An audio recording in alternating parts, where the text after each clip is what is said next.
ఆంధ్రప్రదేశ్లో కూటమి ప్రభుత్వం ఏర్పాటు కావడంతో అందరి చూపు రాజధానిపైనే పడింది. జగన్ హయాంలో 3 రాజధానుల పేరిట అమరావతి పనులు ముందుకు జరగకపోవడంతో కూటమి ప్రభుత్వంతో ఇప్పుడు అమరావతి దశ తిరుగుతోందనే భావన అందరిలోనూ నెలకొంది.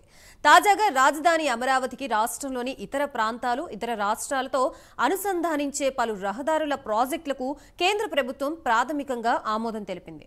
వాటిలో 189 కిలోమీటర్ల పొడవైన అమరావతి ఔటర్ రింగ్ రోడ్డు సహా కీలకమైనవి ఉన్నాయి.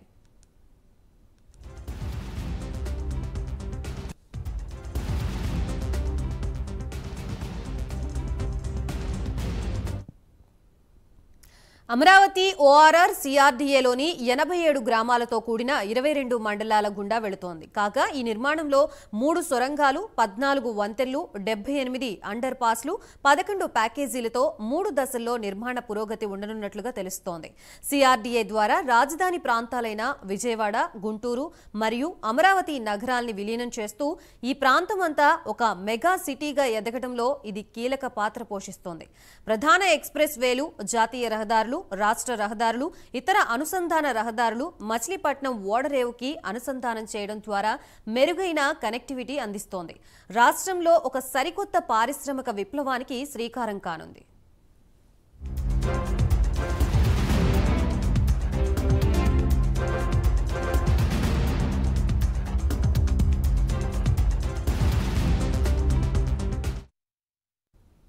దాదాపు 189 కిలోమీటర్ల పొడవైన ఈ అమరావతి ఔటర్ రింగ్ రోడ్డు నిర్మాణంలో Vijayawada north, Vijayawada east, Vijayawada central, Vijayawada west, Vijayawada rural, Penamaluru, Ibrahimpatnam, Tadepalli, Mangalagiri, Thullur, Tadikonda, Pedakakani, Guntur తూర్పు మండలాలు ఓఆర్ఆర్కి లోపల ఉండగా కంచకచెర్ల, జీకొండూరు, మైలవరం, ఆగిరిపల్లె, ఉంగుటూరు, గన్నవరం, కంకిపాడు, దుగ్గిరాల, గుంటూరు వెస్టు, మేడికొండూరు, పెదకూరపాడు, అమరావతి మండలాలు ఓఆర్ఆర్కి లోపల పాక్షికంగా ఉన్నాయి.